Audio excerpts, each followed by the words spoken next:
What's up, YouTube? This is Too Raw for TV. All right, so, I tell you, man, I was about to go to bed last night, and then I found out that Hollywood royalty and one of the great actors of our time, you know what I'm saying?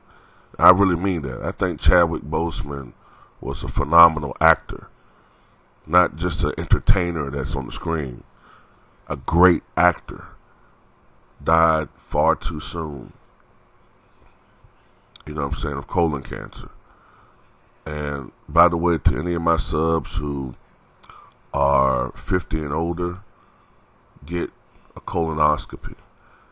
And I'm going to have to get one soon. You know what I'm saying? I'm 40, and I have a family history of issues with that. You know what I'm saying? So I'm 40 now, so I got to start doing that. Then I find out that, shout out to Ticket TV, he did a live stream just talking about this. Cliff Robinson, longtime NBA player. Believe he played 18 years in the NBA. Played in 1,380 games, so almost 1,400 games. Passed away at the age of 53. When I think of Cliff Robinson, I think of longevity. Like I said, he played in almost 1,400 games. I think of a guy who loved to play, obviously, because he played such a long time, from 1989 to 2007. That love for the game translated into an Iron Man streak that still is the longest streak in Portland Trailblazers history. I believe it was 400. I just looked at it. It was 471 games, I think, consecutive games he played in. And the thing about Cliff Robinson is that he scored over 19,000 points.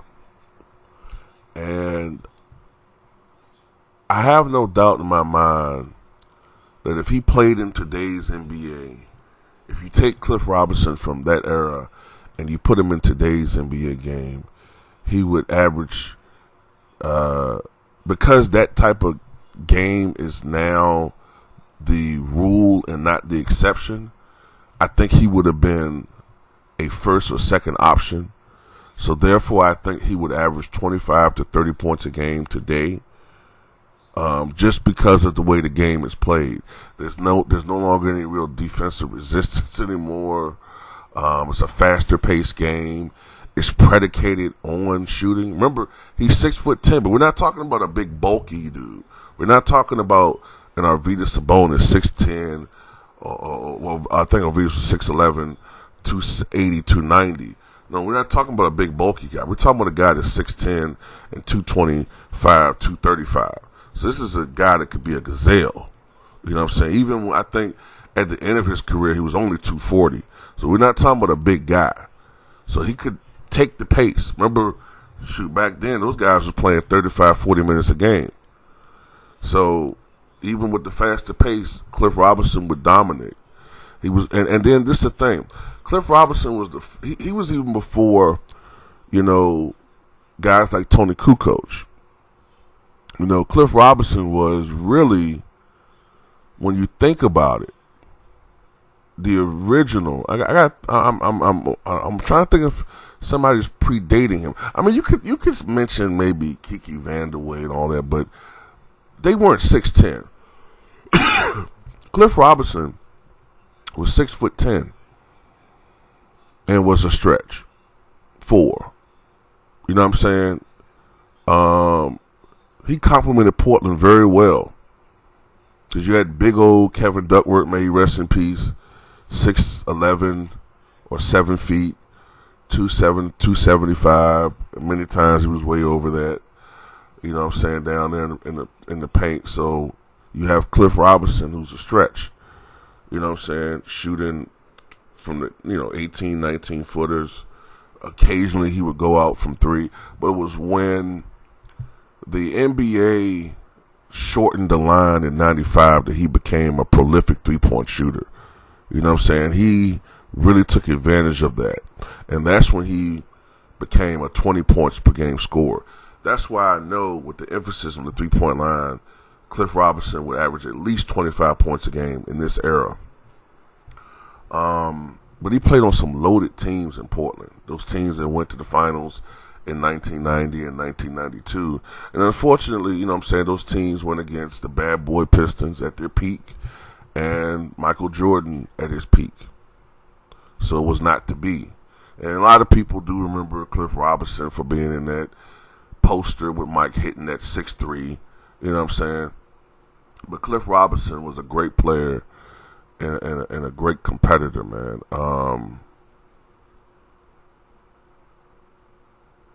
He was the first NBA player that was 6'10" and over to make 1,000 3-pointers. So before the Dirk Nowitzkis and before the Rashard Lewises, you know what I'm saying, but before you start having these stretch 4s and 5s that are such prolific 3-point shooters, you had Cliff Robinson. Now, of course, you had some other guys back then that would occasionally shoot threes. Your Derek Colemans, your Terry Mills, but they were not as prolific nor as accurate as Cliff Robinson. Later on in Cliff's career, Cliff was a career 36% 3-point shooter, but later on in his career, he had seasons shooting over 37, 38, 39%. I think he even had some seasons shooting over 40%. So he became a very good outside shooter. And when he played on teams that emphasized that shot, that's when you saw his game expand even more. You could argue he had some of his best years with Phoenix. In fact, in the 2000, I think it was the 99-2000 season, Cliff Robinson had a 50-point game. And at the time, I don't know if that record still stands, but he was the oldest player ever to have his first 50-point game. Because, Phoenix was one of the more higher scoring, more prolific outside shooting teams. That's why I know Cliff Robinson would be a beast in today's NBA game.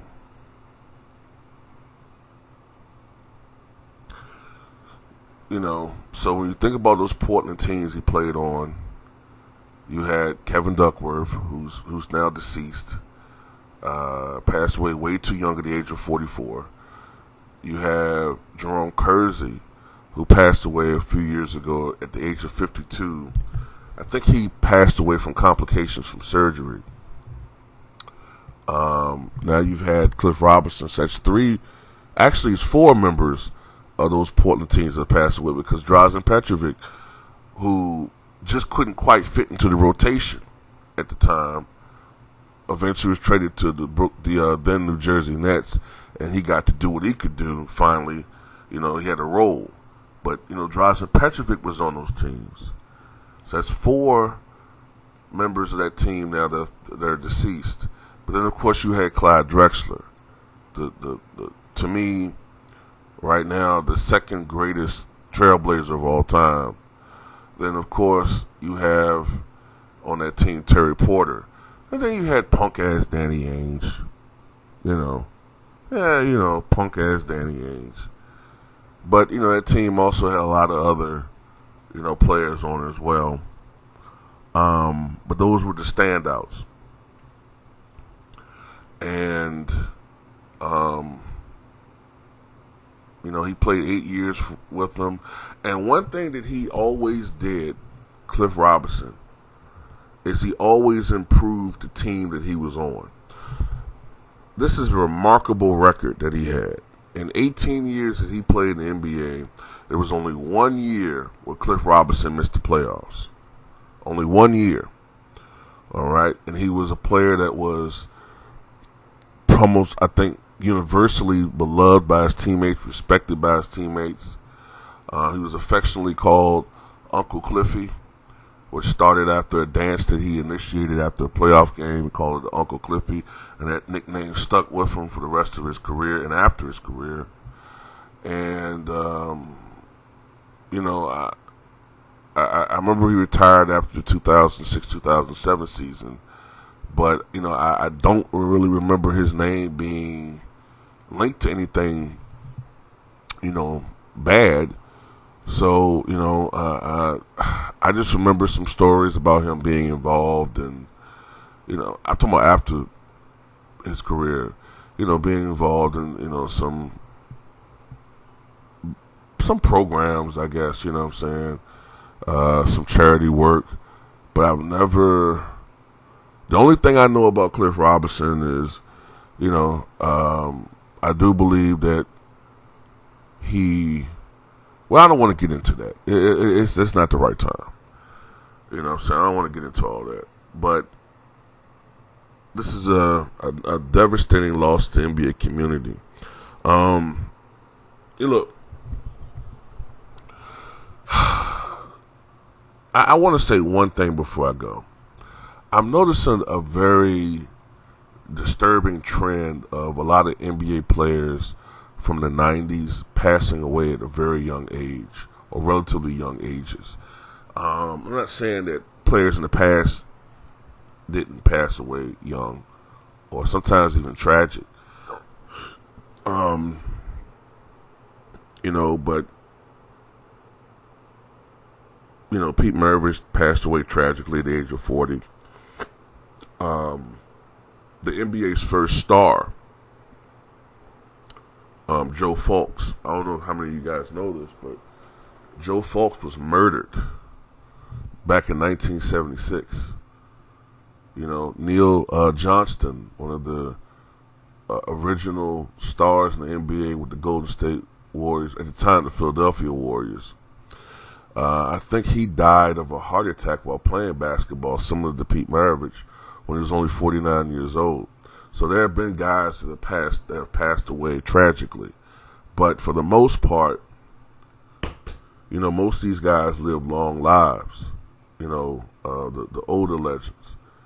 But it's like a lot of these younger guys from the 90s. Anthony Mason was only 48. I already told you Duckworth was only 44. Kersey only 52. You know, Moses Malone was 60.